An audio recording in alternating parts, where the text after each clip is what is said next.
mulailah Halimah Sa'diyah menyusui. Halimah Sa'diyah ini menyusui susah. Tanya ibu-ibu, kadang-kadang air susu nggak bisa keluar. Susah keluar. Tapi semenjak Nabi Muhammad menyusui anaknya, anak Halimah pun ikut menikmati air susu yang satu lagi.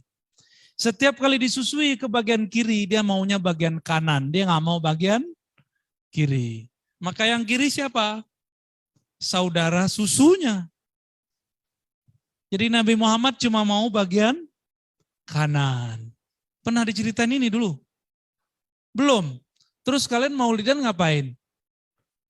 Maulid Nabi, hikmah pertama, kedua gitu ya. Ceritanya belum udah hikmah aja. Cerita dulu baru hikmah. Baca akhir surat Yusuf.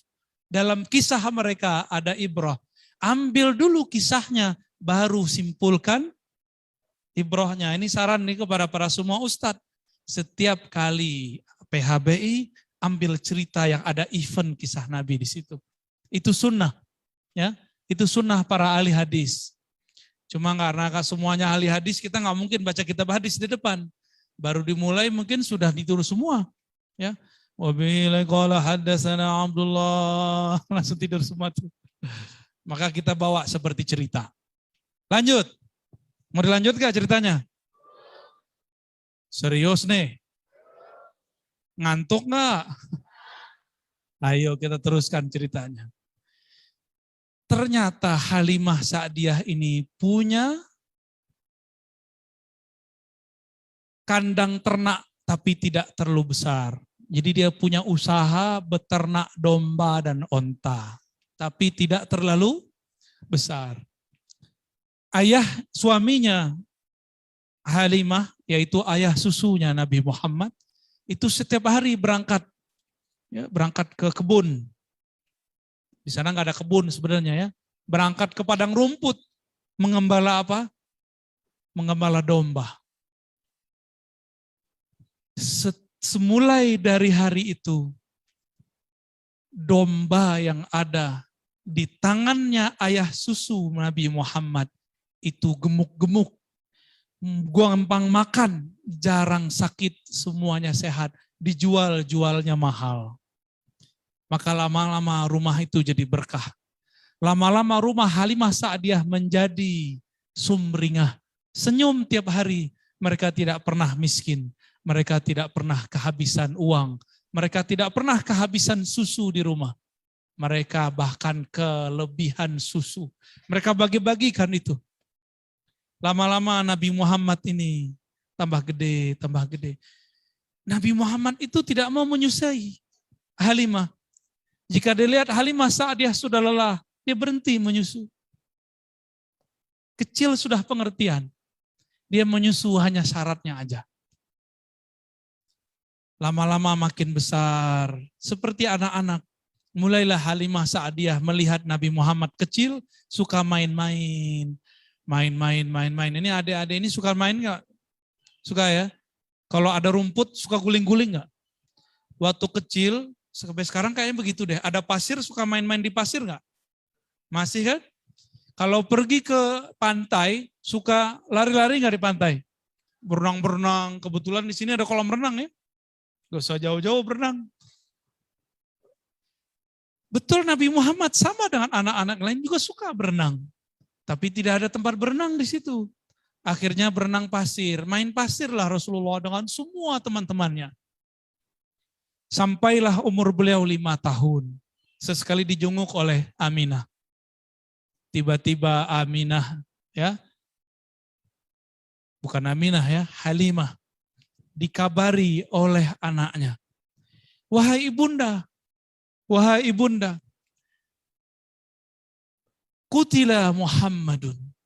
Muhammad dibunuh orang, Muhammad direnggut orang. Anaknya masih ngomongnya belum jelas, tapi bisa dipahami. Maka Halimah Sa'diyah bersama suaminya mengejar di mana tempat Nabi Muhammad bermain. Ketemulah di situ, di satu lapangan. Nabi Muhammad udah main lagi. Ditanyalah oleh Halimah, wahai Muhammad anakku, apa gerangan yang terjadi padamu? Kenapa saudaramu berteriak menangis bahwa engkau akan dibunuh oleh seseorang?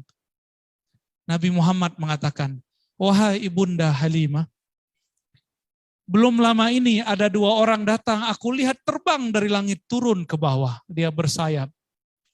Tiba-tiba orang ini mengambilku di antara teman-temanku, lalu membelah dadaku dan mengambil jantungku dan membersihkan isi jantungku yang ada noda hitam 2 di dalamnya. Lalu dikembalikan ke dalam, aku kembali sehat seperti semula dan mereka pergi dan menghilang sedia kala. Tiba-tiba aku bisa berlari lagi, bermain lagi seperti semula. Halimah kemudian takut, dia sambil menangis, dia peluk Nabi Muhammad. Dia sudah menganggap Nabi Muhammad anaknya sendiri. Dia mengatakan, anak ini berbahaya. Anak ini tidak boleh ditinggalkan lagi di sini. Anak ini harus dikembalikan kepada ibunya, kakeknya. Karena tempat ini sudah tidak aman. Maka besok Halimah Sa'diyah dengan berat hati mengantarkan anak tersayangnya, anak susuannya kepada Aminah dan kakeknya Abdul Muttalib.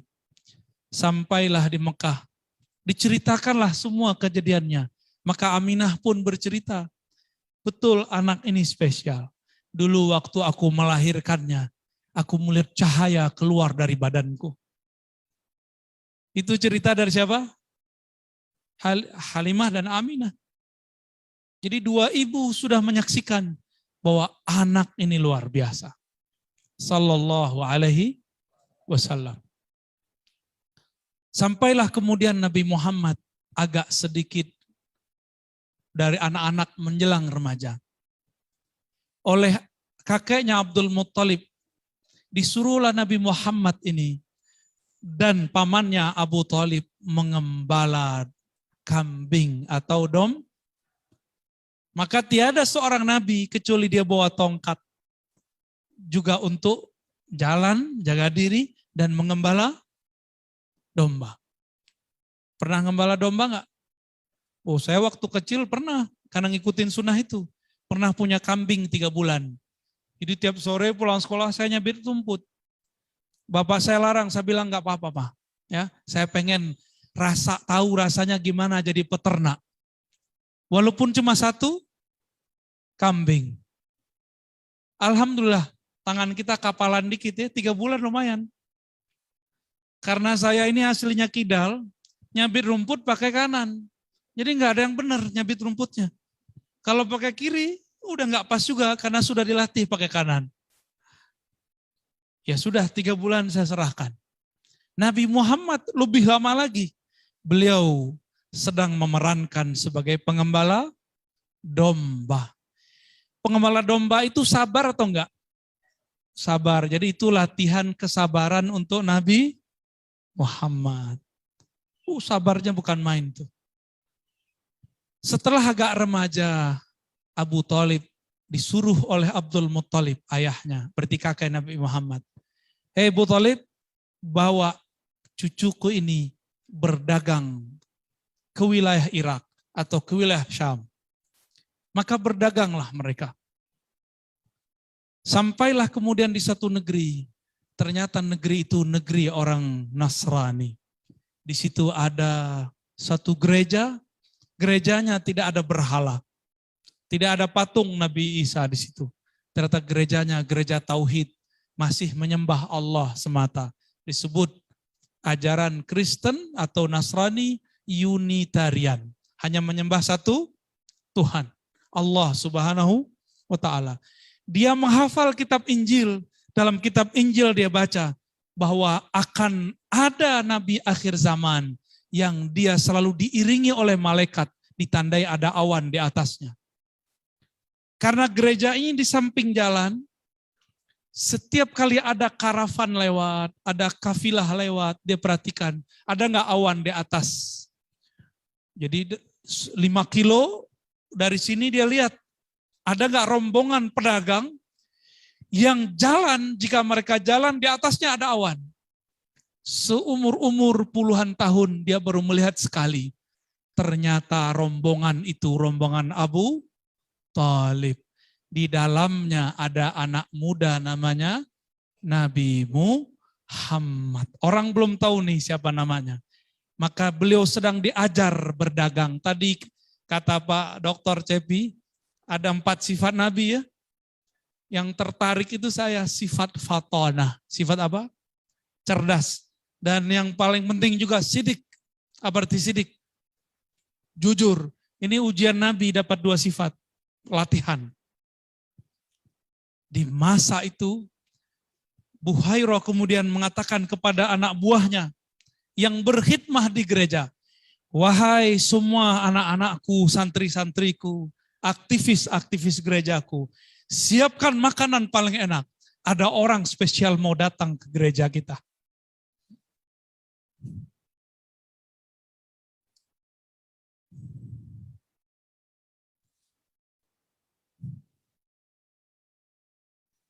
Allahumma sholli.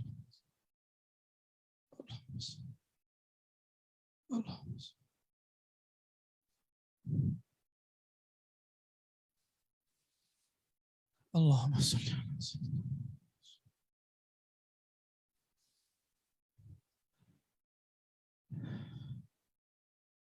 Allahumma sholli ala sayyidina.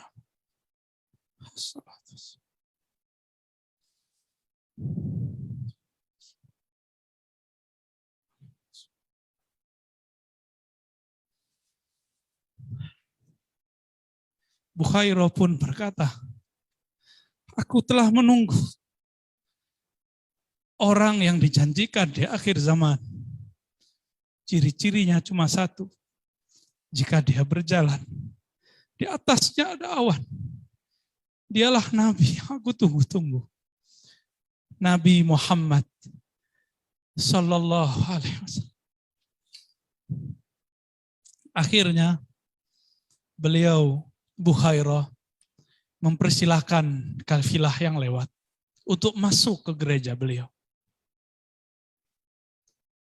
Sampai di gereja mereka makanlah semua. Kanisah Buhairah. Bertanyalah Buhairah, dia lihat di atas, kenapa awannya tidak ada di atas kanisah tadi? Apa arti kanisah? Gereja. Dilihat di atasnya kok nggak ada awan. Akhirnya Buhairah berkata, semua lagi makan. Siapakah pemimpin kaum kalian? Maka mengangkat tanganlah Abu Thalib, aku wahai Tuan Pendeta. Adakah orang yang belum ikut makan bersama kita? Lalu Abu Thalib mengatakan, betul ada anakku. Dia masih kecil, aku baru mengajari dia. Kami belum menganggapnya sebagai pedagang beneran. Apa kata Buhairah? Bawa aku kepadanya. Sembari mereka makan, Buhairah kemudian bertemu dengan Nabi Muhammad Sallallahu Alaihi Wasallam. Dia lihat di atasnya ada awan. Tidak banyak riwayat menyebutkan bahwa Buhairah sebenarnya langsung memeluk Nabi Muhammad Sallallahu Alaihi Wasallam. Ayo kita sholawat. Allahumma salli ala Sayyidina Allahumma salli ala wassalatu wassalamu alaika.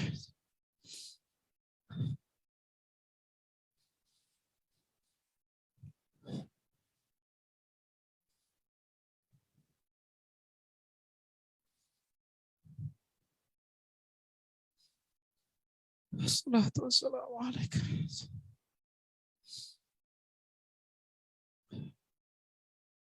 Bayangkan adik-adik menunggu ayah yang hilang. Alah, ayah hilang sekian tahun tidak pulang. Tiba-tiba pulang, nangis gak?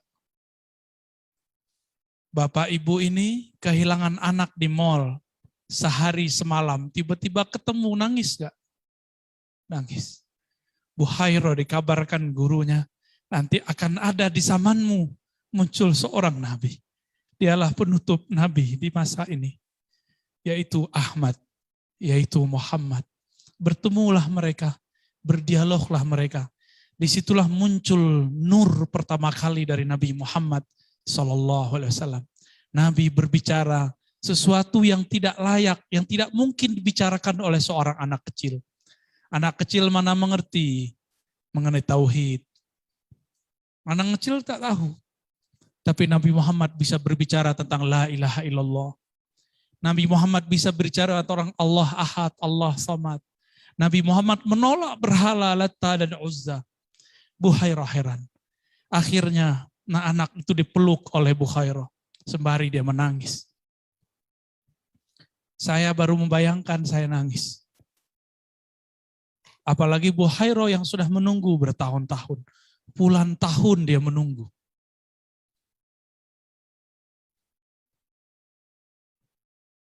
Akhirnya Abu Khairah mengatakan, wahai Abu Talib, hazal gulam nabiyun. Anak ini adalah seorang nabi. Anak ini seorang nabi. Ini adalah penghulu alam semesta, penutup semua para nabi dan rasul. Semenjak hari ini jangan pernah engkau bawa lagi dia berdagang. Karena jika ahlu kitab tahu, Yahudi tahu, mereka akan membunuh anakmu ini. Maka Abu Talib pun mulai ketakutan. Segeralah Abu Talib bersama semua kafilahnya pulang menyembunyikan Nabi Muhammad sallallahu alaihi wasallam. Berarti Nabi Muhammad sudah dikenali sebagai nabi semenjak kecil. Siapa yang mengenali? Buhairah. Siapa lagi? Abu Talib.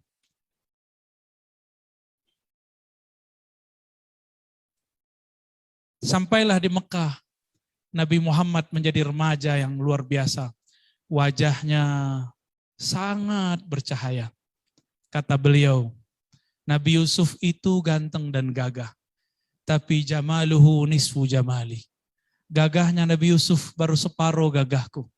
Kebayang, adinda yang perempuan. Artis paling cakep siapa? Aktor, artis, penyanyi paling cakep siapa? Bukan yang di sini. Ada ya. Kalau dia lihat, pernah nggak kalian melihat, nih lagi konser, di zaman sebelum pandemi, artis muncul, lalu ada yang berteriak histeris, pingsan. Pernah lihat nggak? Pernah. Di sini? Bukan.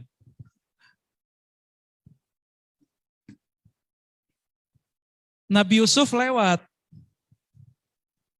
Ibu-ibu cantik di Mesir lagi pegang apel dan pisau. Mereka kemudian melukai tangannya tanpa disadari. Enggak sampai buntung, luka aja.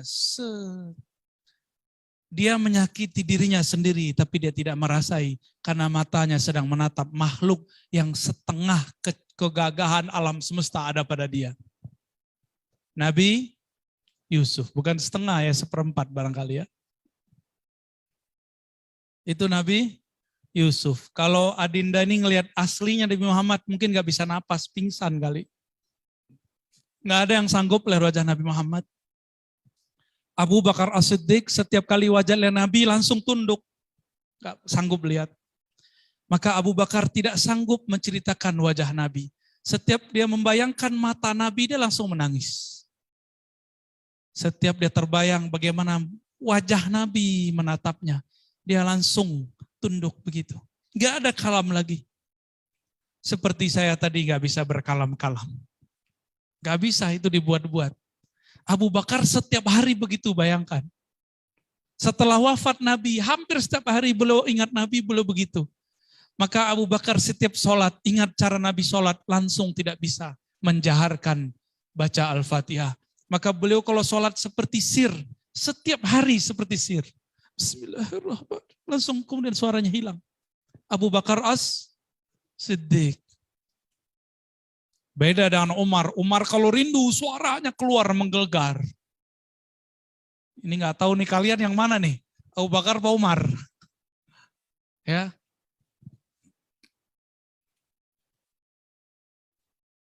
Nabi Muhammad beranjak muda. Ini bagian terakhir yang mau saya ceritakan.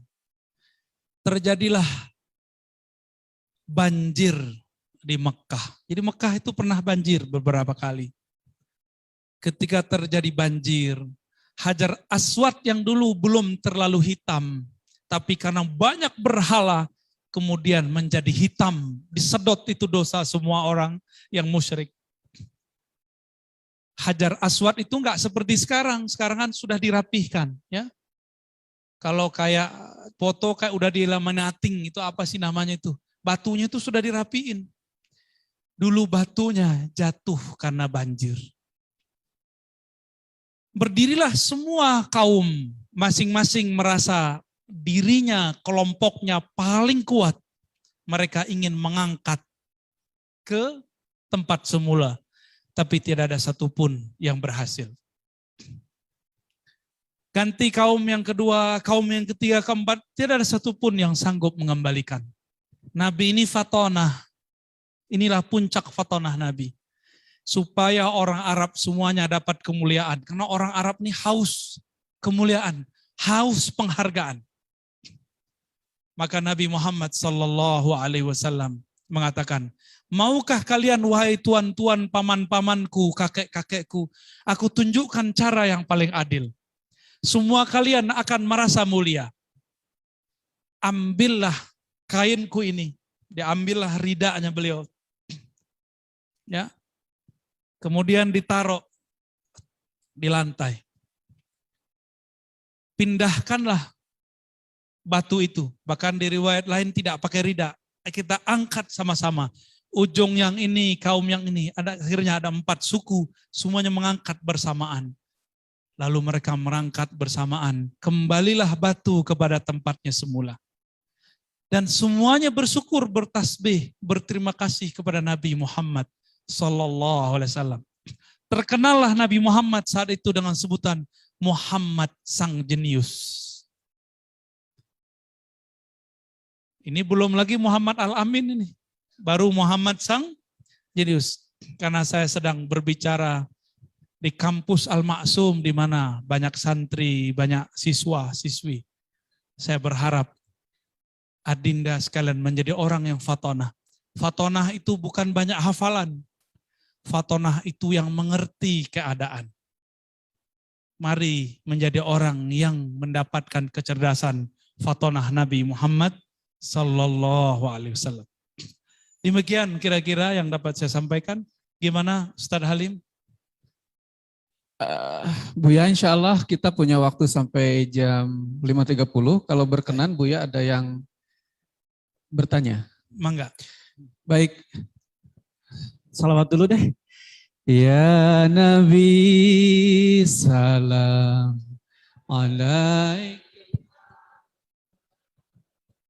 Ya Rasul salam salam alaika. Ya Habib salam alaika. Salawatullah alaika. Sekali lagi. Ya Nabi salam alaika. Ya Rasul salam salam alaika. Salam alaika. Salawatullah alaika. Baik, dari anak-anakku nanti persiapkan bertanya kepada Buya jika ada hal yang ingin ditanyakan. Tapi sementara mohon izin Bapak akan bacakan pertanyaan dari jamaah melalui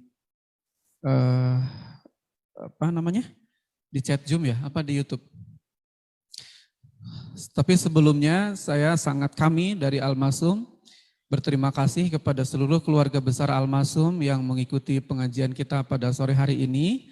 Jadwal ini adalah jadwal biasa Kamisan, tapi momentumnya kita gabungkan dengan peringatan Maulid Nabi. Di Zoom hadir Pak Rektor juga Buya, alhamdulillah bisa hadir. Dan keluarga besar Al-Masum juga alhamdulillah jamaah-jamaah yang biasa mengikuti kajian Buya juga pada bisa hadir, ada yang di Zoom, ada yang di YouTube. Ada yang bertanya sebelum dari Ananda sekalian? Izin Buya bertanya, sekarang banyak yang menyampaikan dari suatu golongan tentang ayah ibu Nabi, bahwa ayah ibu Nabi berada di neraka. Mohon penjelasannya Buya. Baik, ini sudah banyak saya bahas sebenarnya di kajian-kajian terbuka ya, sudah ada kajiannya di sosial media. Apakah benar orang tua Nabi masuk neraka? Ada-ada mau nggak dibilang orang tuanya masuk neraka? Kalau ada orang yang ngomong begitu kita apain? Enggak, itu contoh aja. Kalau kita nggak berpendidikan, kalau kita berpendidikan kita apain? Kita aja ngobrol dia, nggak jadi dilempar, taruh lagi. Ya, katanya fatona. Ya, kita ajak ngobrol mereka. Kita kasih tahu kepada orang-orang yang berani mengatakan orang tua Nabi masuk neraka. Kamu mengerti nggak hadis Nabi? Ketika Nabi mengatakan, Inna abi wa abaka finnar. Afwan Ustaz, ada tisu. Jadi ada seseorang datang kepada Nabi. Nah, dengar nih ceritanya nih. Ada seseorang datang kepada Nabi. Apa kata orang ini? Wahai Rasulullah, di manakah tempat ayahku? Al-Quran jangan taruh di bawah sayang. Naikin. Al-Quran jangan taruh di bawah. Itu turunnya dari aras itu. Ya. Kalian taruh di bawah, waduh sedih. Nangis Jibril lihatnya ya. Taruh di atas. Ada Quran yang taruh di bawah. Ya. Mulai hari ini jangan ada yang naruh Quran di bawah, ya. Siap? Kenapa? Quran turunnya dari mana? Dari langit. Ada satu surat turun dari aras. Aras itu makhluk paling besar, meliputi alam semesta. Terus sekarang kalian taruh di bawah. Gimana mau berkah pesantren kita, sekolah kita? Ilmu kita nggak berkah.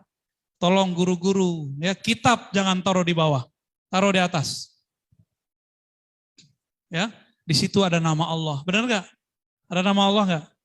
Nih, saya ceritakan satu sebelum menjawab yang tadi. Ada seorang ulama zaman salafus saleh. Dia ini pengen jadi wali tapi nggak jadi-jadi. Zikir udah banyak, baca Quran udah banyak, hafal hadis sudah banyak. Nyalahin orang lain juga banyak. Tapi nggak kunjung jadi wali Allah. Suatu kali dia melihat di tong sampah ada kertas tertulis Bismillah dibuang ke tong sampah. Dia melihat itu menggigil, ada nama Allah kok dibuang ke tong sampah. Ini pasti santri yang nggak belajar ini ya, nggak belajar adab. Dia ambillah itu, dia bersihkan. Karena debu-debunya dia bersihkan langsung dia telan. Dia makan. Malam-malam dia bermimpi. Allah datang kepadanya dan mengatakan, wahai hambaku, engkau telah menghormati namaku. Maka saksikan saat ini aku menjadikanmu sebagai kekasihku. Syukur. Langsung dia jadi kekasih Allah. Jadi siapa tahu Adinda ini nggak jadi wali karena sholat jamaah. Karena sholatnya terpaksa, disuruh ustadz. Gak jadi wali karena tahajudnya kalau gak tahajud kena strap. Ya, gak jadi wali karena hafalannya pengen setoran. Gimana mau jadi wali Allah? Tapi ternyata jadi walinya karena ngangkat Al-Quran. Dari tempat yang di bawah diangkat ke atas. Ya, mau jadi kekasih Allah? Hormati buku-buku, simbol-simbol, nama-nama, kaligrafi yang ada nama Allah Subhanahu wa taala. Nah, kembali ke yang tadi. Ada seseorang datang ke Nabi dan bertanya, wahai Rasulullah, di mana ayahandaku? Lalu Nabi mengatakan, ayahmu masuk neraka, wahai Tuhan. Lalu sedihlah orang ini. Orang ini sedih. Ini bukan Nabi loh ya. Ini siapa? Sahabat Nabi. Sahabat Nabi sedih dibilang orang tuanya masuk neraka. Lalu Nabi hibur. Apa cara Nabi menghiburnya? Wahai sahabatku, inna abi wa abaka finnar. Sesungguhnya ayahku dan ayahmu masuk neraka. Hadis riwayat Imam Muslim. Nabi lagi menghibur supaya orang itu nggak sedih, disebutlah ayah Nabi juga masuk neraka. Berarti Nabi nyesel nyebut orang tua dia masuk neraka. Berarti Nabi sadar kalau kita menyebut orang tua dia masuk neraka, orang itu sedih.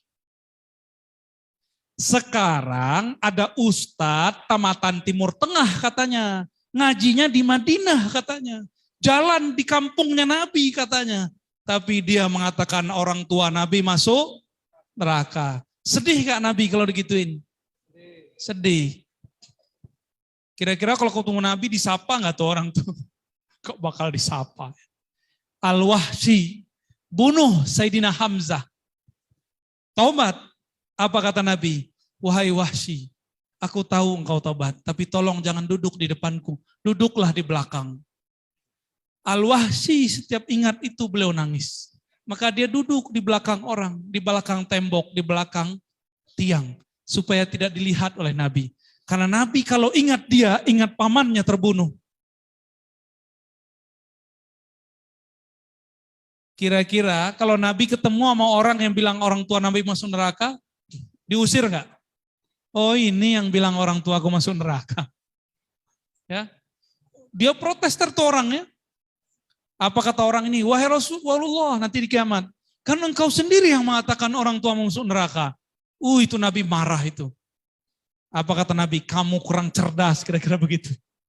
Aku ini menghibur dia karena aku habis membuat dia sedih mengatakan orang tuanya masuk neraka.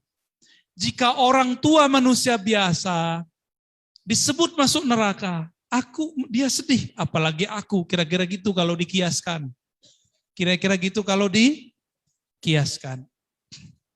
Maka untuk belajar akidah ini nggak cukup belajar bahasa Arab, harus belajar juga akidah yang kuat. Ya nggak penting tamat mana, yang penting gurunya siapa.